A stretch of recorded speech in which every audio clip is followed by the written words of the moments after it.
Welcome back to our discussion of the tragedy of Julius Caesar. Today we're going to begin Act 2, Scene 1. As always, we need to begin by setting the scene. Today's act is going to begin in Brutus's orchard in Rome. And one of the things that we also need to realize is that when we think about this scene, we're talking about the setting. And the setting always includes not just where people are, but when they are, meaning the time. And so we have finally arrived. It is the dawn before March 15th, meaning that on this day, when the sun rises, it will officially be the Ides of March. And here we confront a Brutus who is in deep emotional conflict. And remember, he's in this emotional conflict because he has the central question of, do I kill Caesar or not? Right? And this is what we've been waiting for Brutus's final decision. And in this portion of the scene is when we receive it. Another thing to make note of, because scene 1 is rather long, we're going to be breaking it up into sections. So for today, we're only going to be dealing with two characters, Brutus, who you're already very well familiar with, and Lucius, a servant in Brutus's household.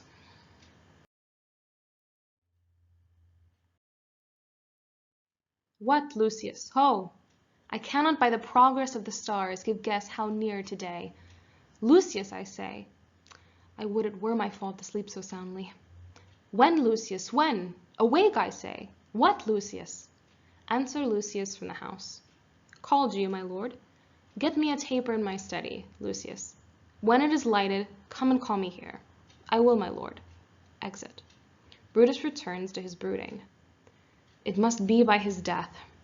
And for my part, I know no personal cause to spurn at him, but for the general. He would be crowned. How that might change his nature, there's the question. It is the bright day that brings forth the adder, and that craves weary walking. Crown him that, and then I grant we put a sting in him, that at his will he may do danger with. The abuse of greatness is when it disjoins remorse from power, and, to speak truth of Caesar, I have not known when his affections swayed more than his reason. But 'tis a common proof that lowliness is a young ambition's ladder, whereto the climber upward turns his face. But when he once attains the utmost round, he then unto the ladder turns his back, looks in the clouds, scorning the base degrees by which he did ascend. So Caesar may, then lest he may, prevent. And since the quarrel will bear no color for the thing he is, fashion it thus, that what he is, augmented, would run to these and these extremities, and therefore think him as a serpent's egg, which, hatched, would as his kind grow mischievous, and kill him in the shell. Re-enter Lucius with a letter. The taper burneth in your closet, sir. Searching the window for a flint, I found this paper, thus sealed up, and I am sure it did not lie there when I went to bed. Gives him the letter. Get you to bed again. It is not day. Is not tomorrow, boy, the Ides of March? I know not, sir. Look in the calendar and bring me word. I will, sir. Exit. The exhalations, whizzing in the air, give so much light that I may read by them. Opens the letter and reads, Brutus, thou sleepst. Awake and see thyself. Shall Rome, etc. Speak, strike, redress. Brutus, thou sleepst. Awake. Such instigations have been often dropped where I've took them up. Shall Rome, etc. Thus must I piece it out. Shall Rome stand under one man's awe? What Rome? My ancestors did from the streets of Rome the Tarquin drive when he was called a king. Speak, strike, redress. Am I entreated to speak and strike? O Rome, I make thee promise, if the redress will follow, thou receivest thy full petition at the hand of Brutus. Re-enter Lucius. Sir, March is wasted 15 days. Knocking within. 'Tis good. Go to the gate. Somebody knocks. Exit Lucius. Since Cassius first did whet me against Caesar, I have not slept. Between the acting of a dreadful thing and the first motion, All the interim is like a phantasma or a hideous dream. The genius and the mortal instruments are then in council, and the state of man, like to a little kingdom, suffers then the nature of an insurrection. Re-enter Lucius. Sir, 'tis your brother Cassius at the door, who doth desire to see you. Is he alone? No, sir, there are more with him. Do you know them? No, sir. Their hats are plucked about their ears, that by no means I may discover them by any mark of favor. Let him enter. Exit Lucius. They are the faction. O conspiracy, shamest thou to show thy dangerous brow by night, when evils are most free? Oh, then by day, where wilt thou find a cavern dark enough to mask thy monstrous visage? Seek none, conspiracy. Hide it in smiles and affability. For if thou path thy native semblance on, no Erebus itself were dim enough to hide thee from prevention.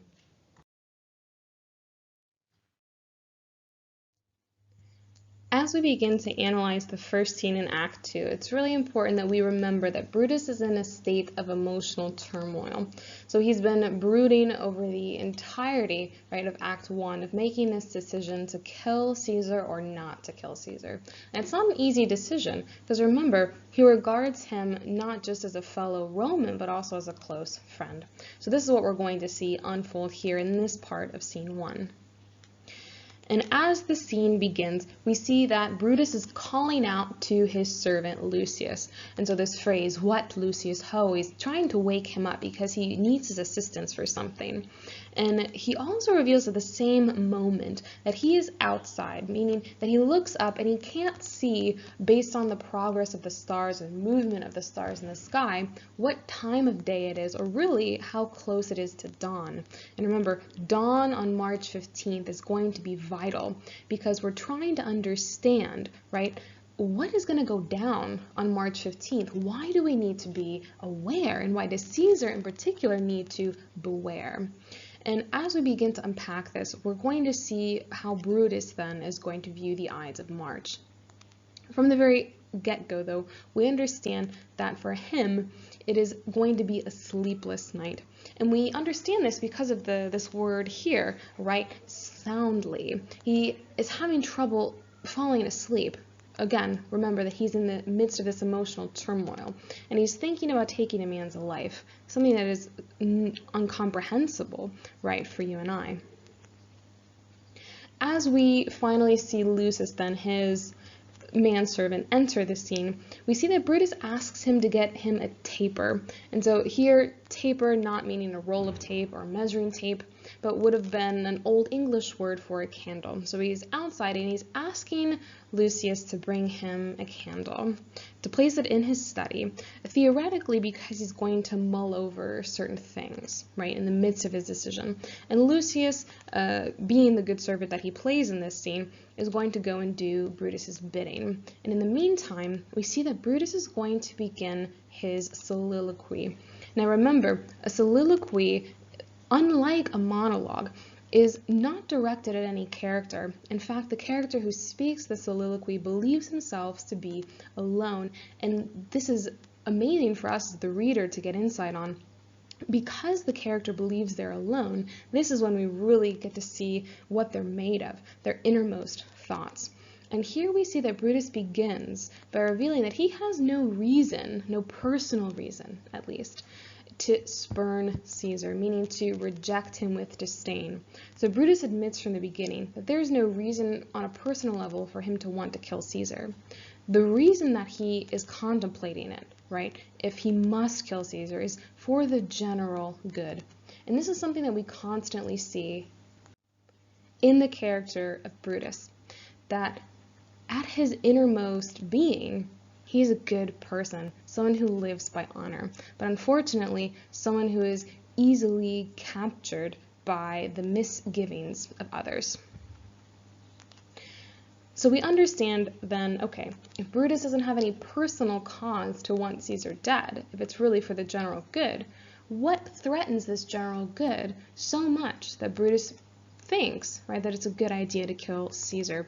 And we finally come to understand what Brutus fears, right? That not just a fear of Caesar rising to power, but that in rising to power, his nature might change. And this is something that we could comprehend in terms of why Brutus is afraid, right? We have this phrase in English that absolute power corrupts absolutely, right? I think, speaking of parallelism, by the way, in terms of a persuasive device, right? The parallel in the phrase of the corruption of power.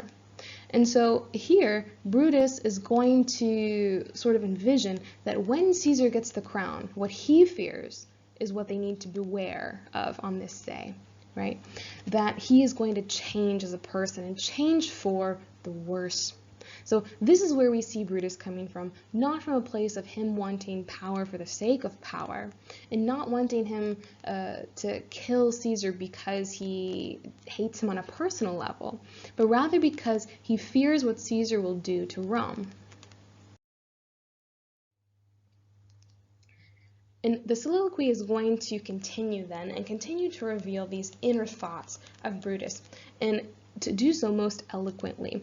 And the first thing that we begin to see unfold here is the use of a metaphor to paint exactly how dangerous Brutus believes Caesar rising to power will be. And the first metaphor that he makes is comparing Caesar to an adder. Now, an adder is one of the most poisonous snakes in the entire world, right? And it has this tendency, this characteristic, to come out in the middle of the day when the sun is incredibly hot, right, to warm itself. So during the day, particularly, for example, if you are out and about in Australia, let's say, you need to be careful where you're walking because you run into a danger of stepping on this poisonous snake. And in the midst of this metaphor being made, we see that Brutus also compares the Ides of March to this bright day. And the bright day comparison is being made here because it would be a bright day in terms of Caesar rising to power, right? This is what Caesar's wanted, what he's fought for all of these years. And so this metaphor clearly shows that Brutus views Caesar rising to power as dangerous as a poisonous snake, and he views the Ides of March in this sense that it's going to be the day that brings about this danger, right? So again, you need to be wary. And we see that this metaphor takes on a deeper tone, right? It's not just about comparing Caesar to a snake, but about why we should be so afraid. He says, "And then I grant we put a sting in him that at his will he may do danger with." Right? So the sting that we placed in him is this power that comes with the crown.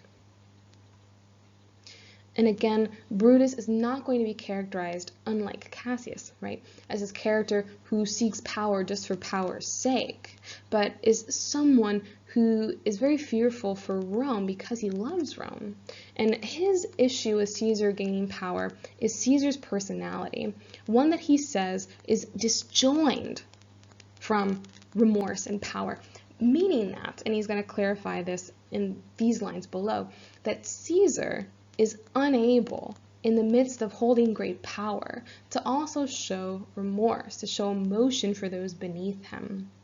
And Brutus even goes on to say that he is more oftentimes swayed by logic than by his emotions. And we might think that would be a good thing, right? It's very easy to be distrustful of someone who just goes with whatever their emotions tell them.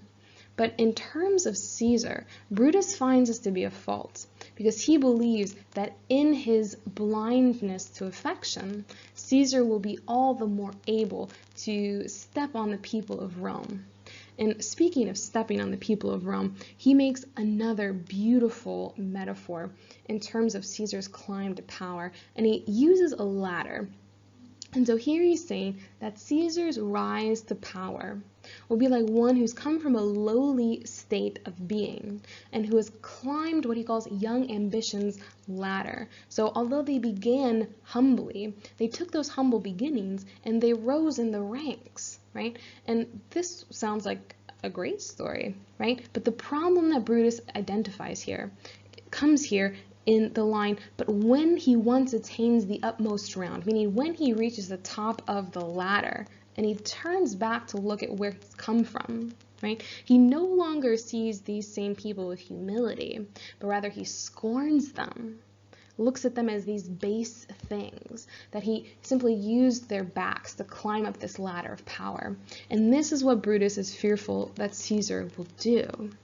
And so he comes to this decision, right, in his soliloquy, that in order to prevent all of this, things, by the way, that have no founding in reality besides Brutus's own words, that in order to prevent it, Caesar must die.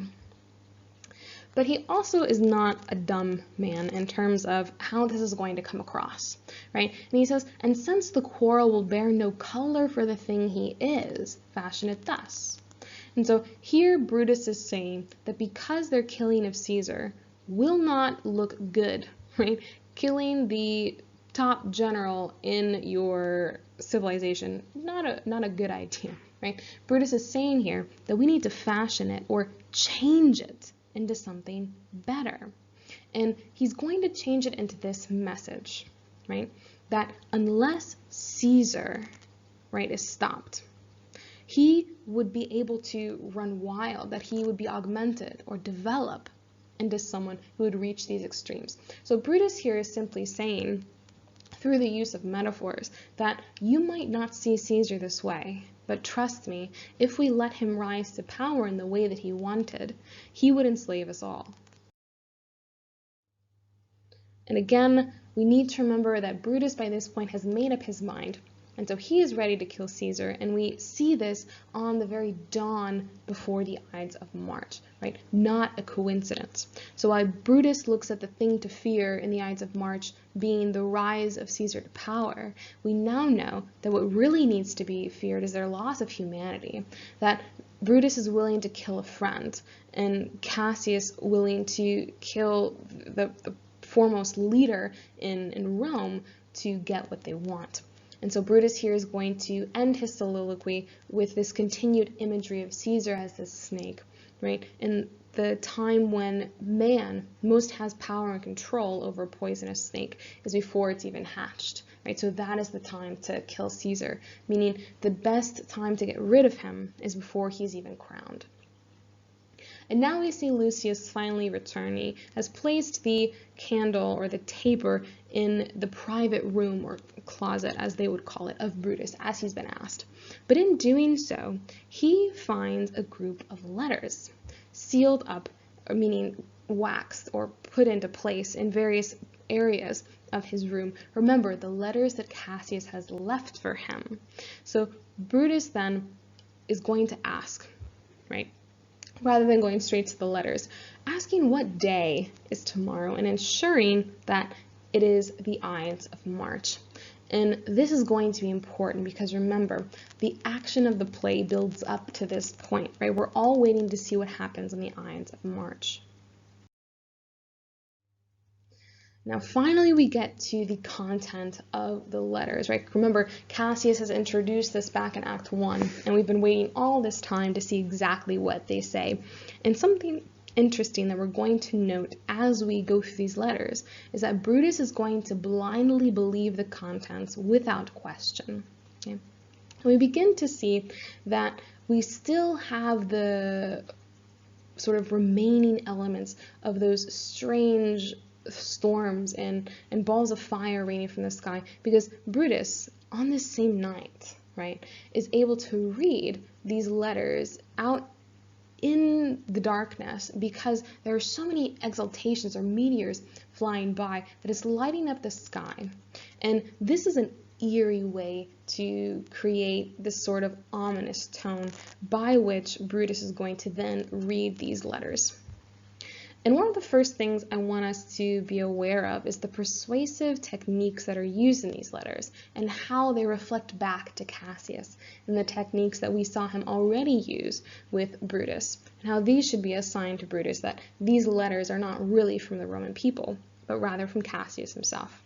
The first thing that we see then is the use of repetition.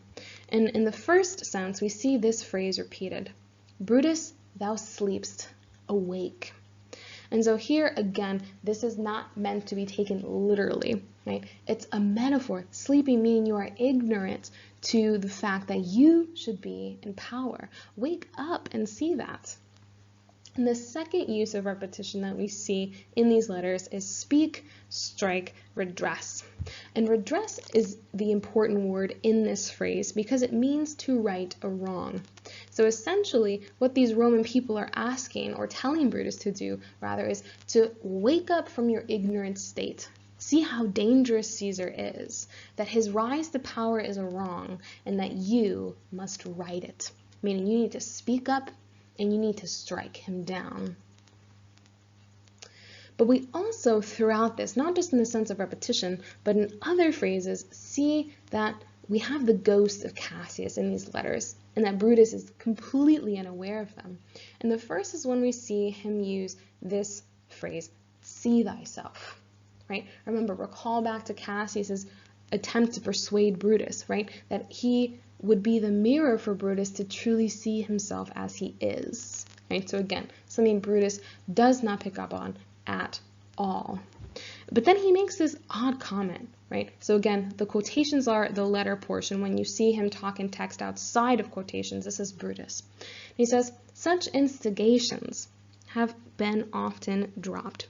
And so here instigations meaning suggestions. And Brutus himself, okay, this is again like a facepalm moment. Brutus here recognizes the fact that he's heard all of these things before, right? And that he's believed them. But he doesn't take the time to put the pieces together, right? And again, we see this further down in the line, the Tarquin drive when he was called a king, meaning that recollection back to Brutus's ancestors who drove out the previous kings of Rome, something that Cassius planted in Brutus's mind. So again, all of these references to Cassius, that Brutus is blind and unable to see. And another thing to pick up on in these letters that's important is that we never clearly see the speakers ask Brutus to kill Caesar, because remember, that would still be treason, something that's punishable by death, right? So Brutus himself has to piece them together, and he says that he pieces it together like this. Shall Rome stand under one man's awe? Meaning, shall Rome be burdened in the awe that is Caesar? And again, Brutus has already decided that he will not stand for this, right? Not because he hates Caesar, but because he loves Rome. And so here, in the last two lines in the slide, he makes this honorable declaration that if Rome is calling him to right a wrong, right, that Brutus will do it to the best of his ability. And this is so important because although we see severe ignorance and naivety in Brutus's character, we also see a great potential for honor, that he is a man who lives by honor despite all of his other faults. So again, continuing, and although we see that Brutus does agree to kill Caesar, right, his mind is set. We see that it is a difficult decision for him, and this is again going to be important because it distinguishes his character from the rest of the conspirators who do not have so hard of a time swallowing this decision. So again, we see Lucius re-enter, and we see that indeed it is the Ides of March. And at the same time, Brutus hears a knocking at the gate. And so as Lucius goes to see who is at this door, we see Brutus go back to his thoughts. And the first thing that he thinks about is, since Cassius first did whet me against Caesar, I have not slept. So whet here meaning to sharpen. So any of you who are culinary experts, you would have a whetstone in your kitchen, and this would be something that you would use to sharpen your knife. So here, what Brutus is saying is that Cassius, right, since he first started to turn Brutus against Caesar, he hasn't been able to sleep. A warning that Brutus should already know that Cassius is up to no good, and giving into what Cassius is asking of him is only going to lead to very bad things. But this isn't the conclusion that he comes to, right? Instead, he chalks it up to normal anxiety, right? That between doing something that you're dreading, right, and thinking about it in the beginning, that interim period or that waiting period, he says, is like some hideous dream or nightmare. And so it's almost like something he has to live with. And he goes on to explain it even more, right? When you have this idea of genius and mortal instruments warring with one another, those being Old English words for the mind and the body, being at turmoil with itself, right? Describing it like a kingdom being at civil war. So he chalks up his ill feelings, right, to just the anxiety of what he's about to do, lacking the foresight that these ill feelings he has are actually warnings telling him not to do what he is about to do. And here we see that Lucius is going to re-answer, and he tells Brutus and us as the audience that Cassius is waiting at his door to see him.